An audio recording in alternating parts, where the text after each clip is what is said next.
What's going on, everyone? Coming to you with yet another guitar review, this time on something a little bit different. This is my Framus, and before any of the German viewers start in on me, I know it's actually pronounced Framus, but I am an American and it's just more natural for me to say Framus. But this is my Framus 5196 AW Texan. Now, this is actually a very rare finish. I've only ever seen one other 6-string version of this that has ever been for sale anywhere online, and a 12-string version that was for sale. And apparently it's a very rare coloration to find not just the Texan, but any Framus guitar in. And in addition to reviewing the guitar, I'm going to talk a little bit about how I pissed off a lot of the vintage German guitar purists with what I chose to do with my guitar, because you may notice by looking at it that it's not all original. I've done a small number of modifications to it, and I plan to still do a few more. So, let's go ahead and dive into it and talk about the guitar a little bit. And before you also comment that I didn't play enough in the video, this is not an acoustic tone demonstration video. I will, of course, give some acoustic tone demo, but that's not the primary function of this video. This is meant to be a review.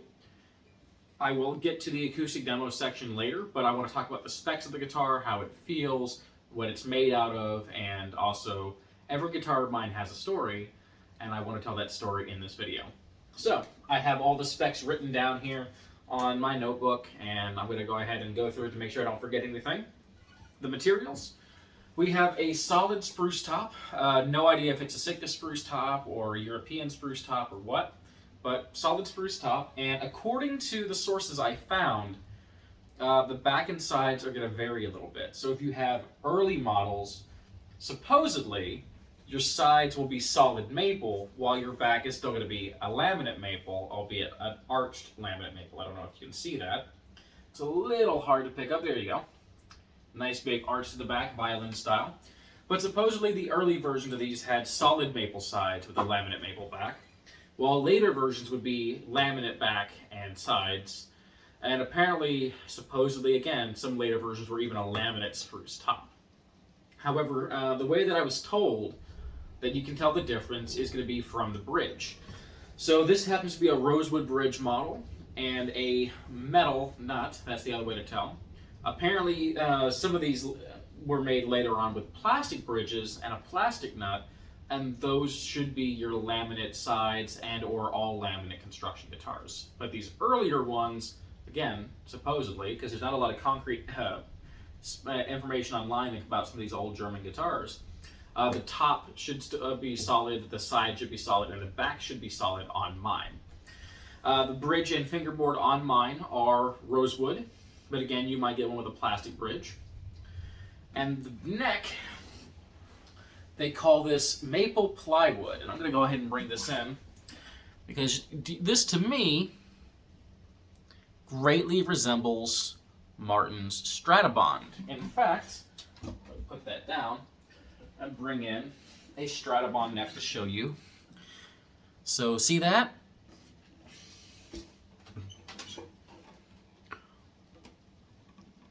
To me, they look pretty dang similar. So, put that back up on the wall. So yeah, quote, maple plywood, unquote, neck. I also know that there were some early versions of these that had all pure mahogany necks. So, again, specs change a little bit depending on which version that you get.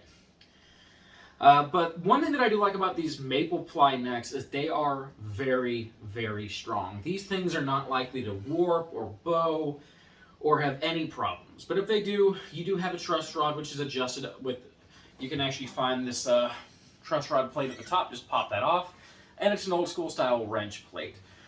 Then we can see your headstock there with the Framus logo, nice oversized headstock, which admittedly does make it a bit of a problem finding a case to fit this guitar. So I have a case for every single one of the guitars that you see on the wall and the guitars that you can't see that are on other walls in this room. In total, there's 18 guitars in here, and I have a hard shell case for every single one of them. And I tried to dry fit this into most of them. This would only fit into about 4 of my acoustic cases. because of the sheer size of its headstock. It really is a freaking boat oar of a headstock.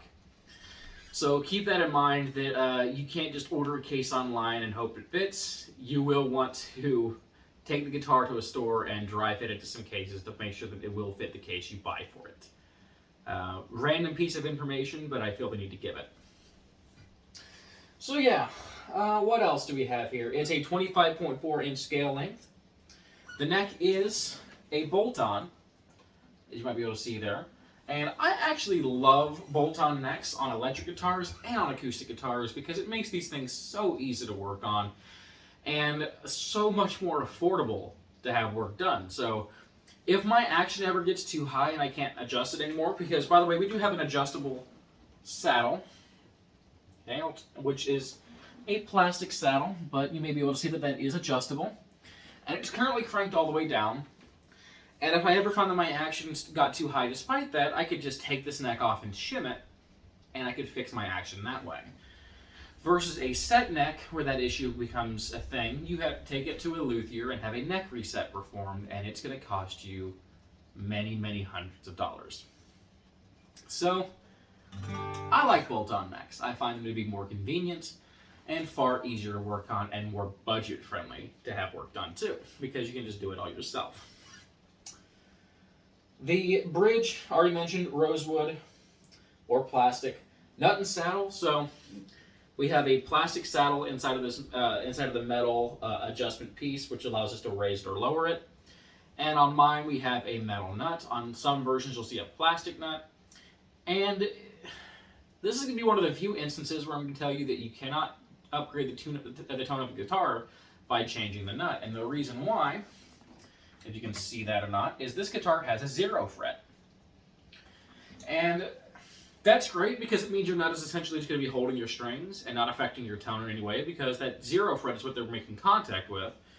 And the upside to a 0 fret is it means whenever you make a chord, your unfretted strings are going to have the same kind of ring that your fretted strings do, because they're all making contact with that fret wire.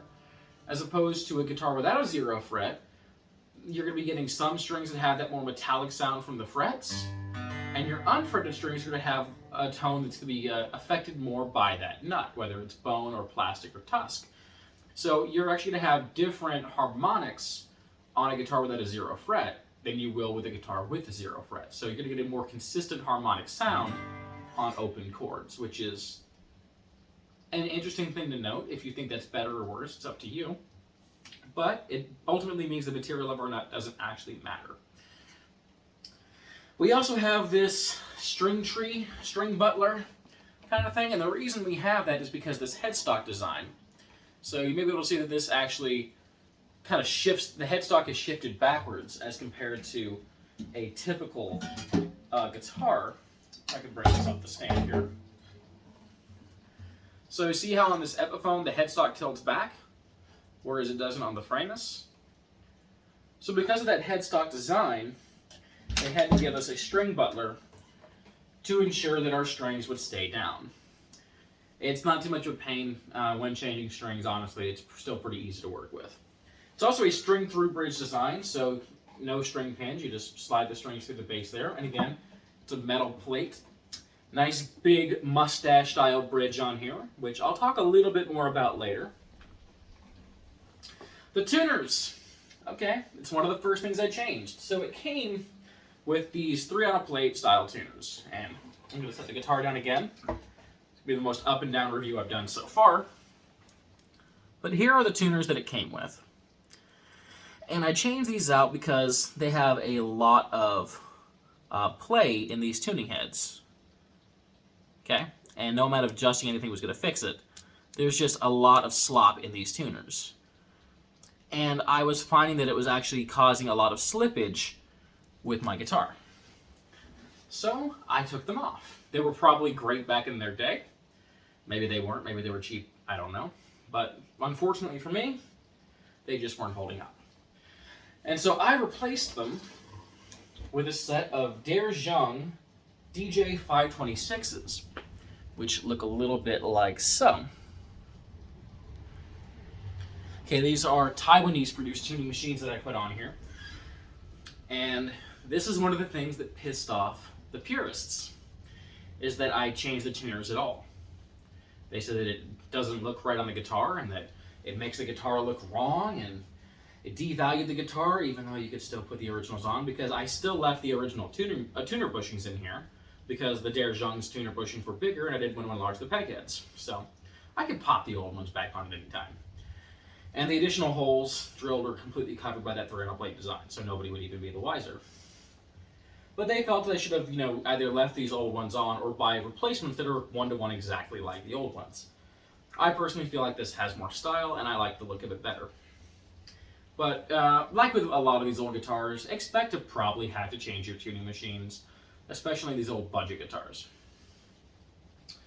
Pickup and preamp system. There was none built in. However, I did install a Journey system.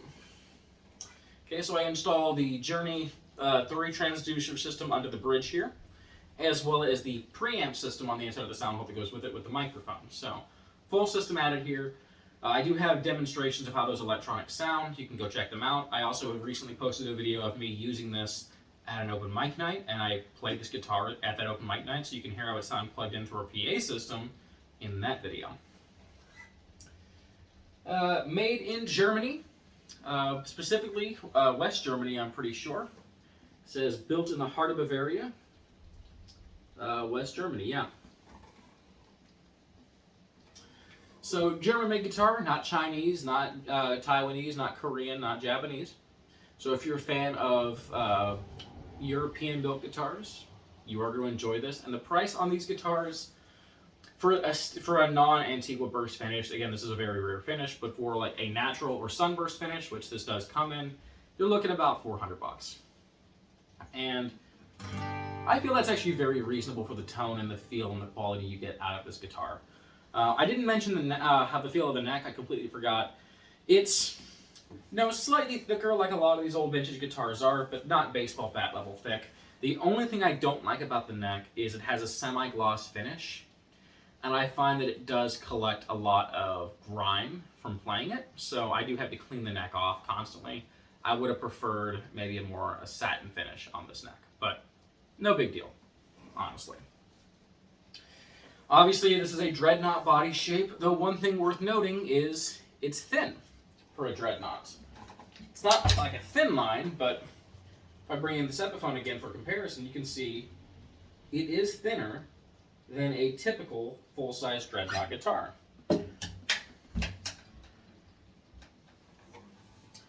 And, alright, I know you can probably tell, this pickguard is not original. Nope.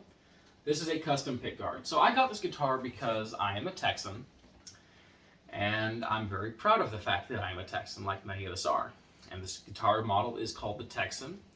And when I got it, it reminded me very much of a Gibson Hummingbird or Dove style guitar. And that's because the original pickguard is very much a Hummingbird copy pickguard. And again, I'll get up and kind of bring this in next to an actual Hummingbird. It follows the lines of a Gibson Hummingbird pickguard pretty closely. Okay, so it already had a Gibson style pickguard on there in the first place. However, I didn't want a Hummingbird style pickguard on it. I wanted to put a Dove style pickguard on it.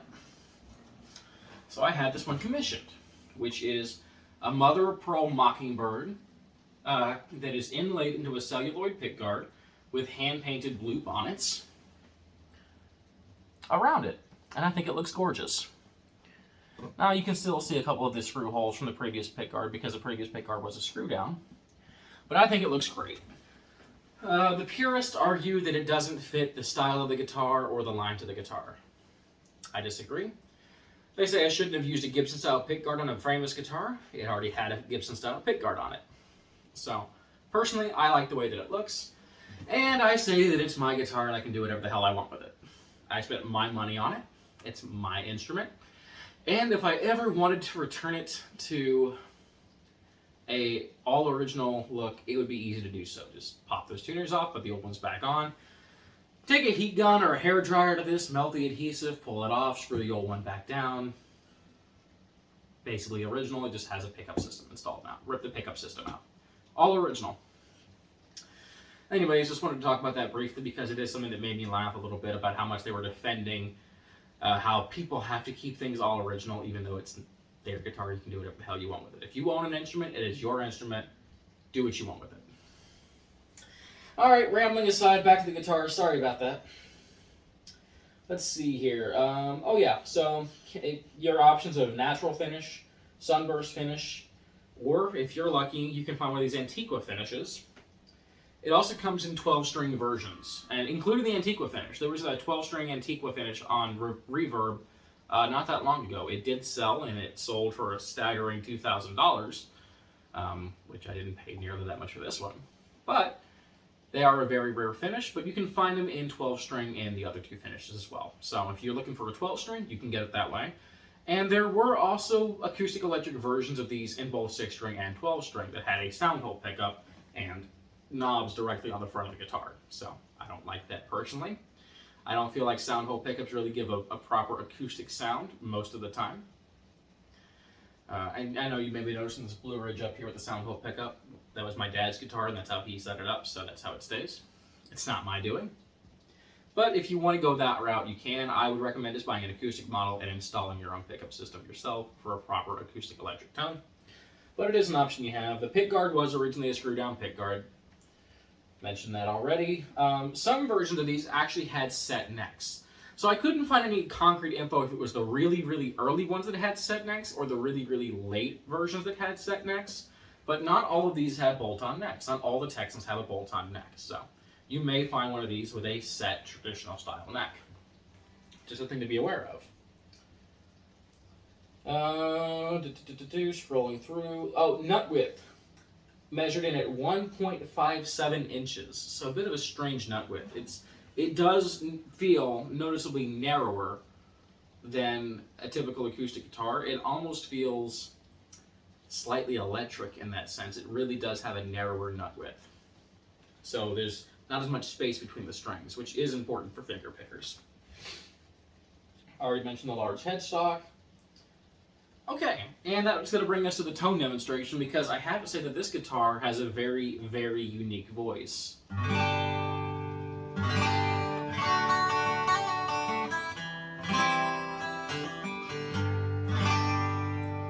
So it has a slightly resophonic sound to it. Not like a full-blown resonator guitar, but definitely more so than a standard acoustic guitar. Meaning this guitar ends up sounding a bit like a hybrid between an acoustic guitar and a resophonic guitar or a resonator guitar. So if you're looking for something that has a very, very bluesy sound, this would absolutely get the job done.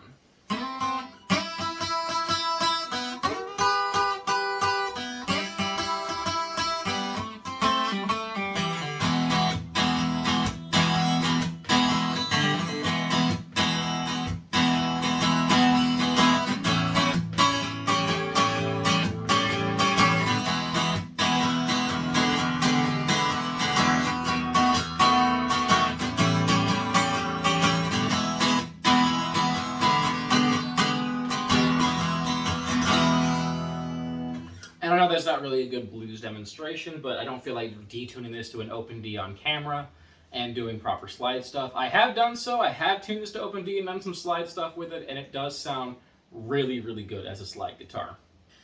So if you do like playing slide blues, these things sound fantastic in open tunings. They really, really do. But the slightly resophonic nature of the guitar likely comes from the fact that we have metal by the saddle. The strings are making direct contact with this metal pull-through piece. There's a big aluminum block on the inside of the guitar, underneath the bridge. You have metal just all over the place. And so that's going to affect the tone for this.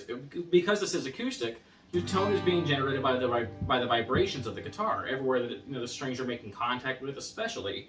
And because the strings are coming across so much metal, and there's so much metal on the top of the guitar that is part of that vibration, you end up with a more metallic, resophonic sound.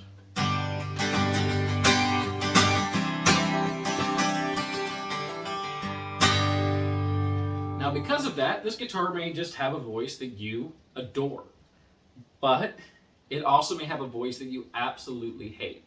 And I have not met somebody yet who was ever in the middle on Framus guitars. They're very polarizing, kind of like Taylor, honestly, just in a slightly different way. You either love the sound of Taylors or you hate the sound of Taylors. You either love the sound of Framuses or you hate the sound of Framuses. Personally, I love them. I think they have a great voice. They're very distinct. But, you know, everyone's opinion is going to be slightly different on the matter. You may hear this and think that it sounds super bad, or you may hear it and say, oh my god, I need one. And for me personally, this is a guitar that I sit down with and I play and I just start writing songs. Okay, this is a guitar that inspires me to write music. And that's because of the way that this guitar's voice sounds. So for me, personally, I think it's a great sound. But if you don't like it, I do understand why. It's not going to be everyone's cup of tea. So let's go ahead and do some more demonstrations. I did that whole Alamo music / acoustic letter thing at the beginning. So let's go ahead and do a little bit of a Scott Grove style demonstration now.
So for finger picking, I do notice the narrower nut width, the closer and tighter spacing between strings can be a little tricky to finger pick with, admittedly. Not only do you have to be careful not to bump into the other strings with your fingers, but also whenever you're fretting, it's a little easier for your fingers to accidentally be too high up and make contact with another string, causing that kind of buzz or muting. So it is something to be aware of with this weird narrow nut width.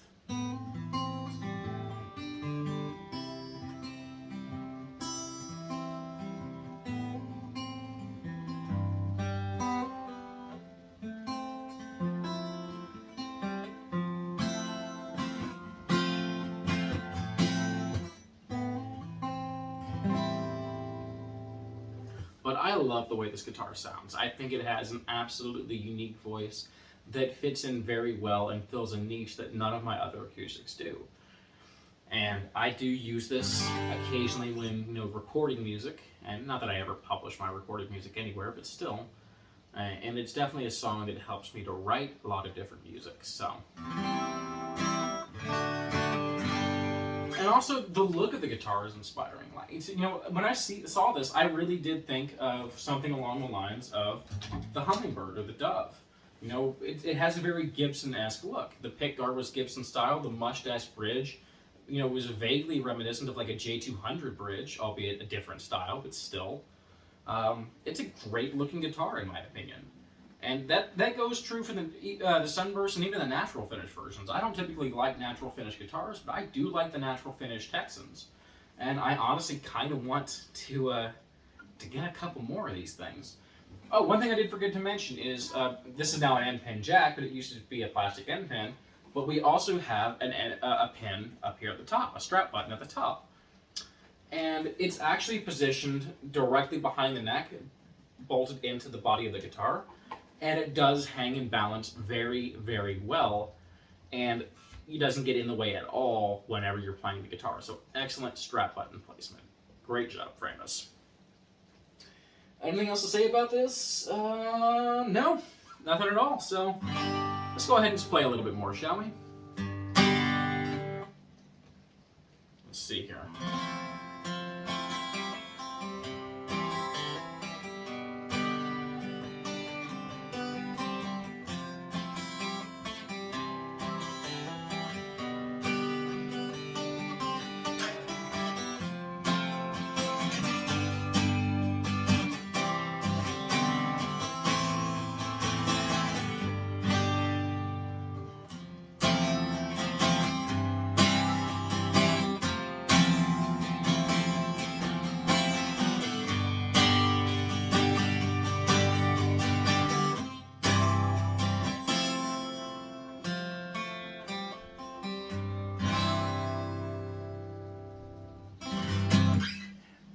And something I don't always remember to do, capo demonstration. Let's go ahead and capo nice and high.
And how about a song that I'm willing to bet has never been played on a Framus Texan or probably a Framus guitar ever before?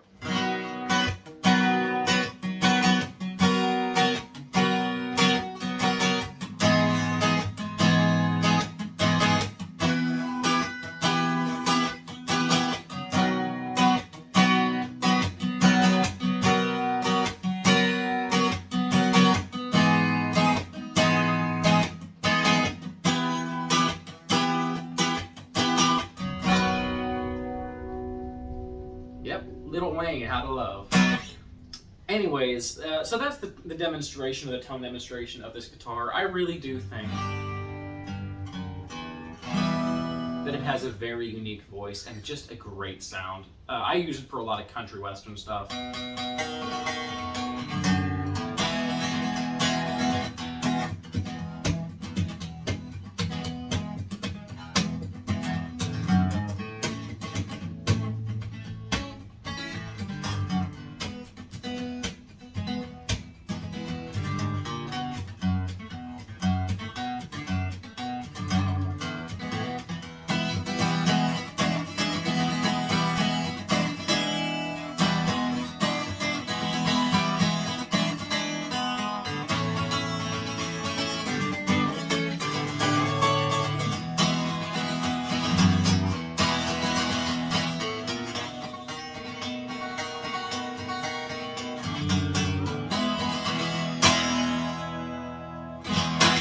Anyhow, that's enough demonstration of the Framus.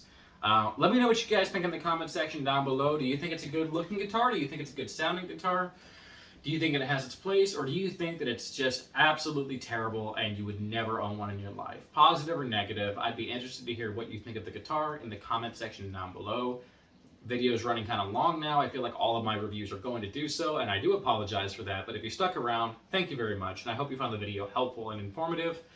And if you're on the fence about buying a Framus guitar and this video helps, well, I'm really glad to hear it. So, until next time, peace, take care, and I will see you later.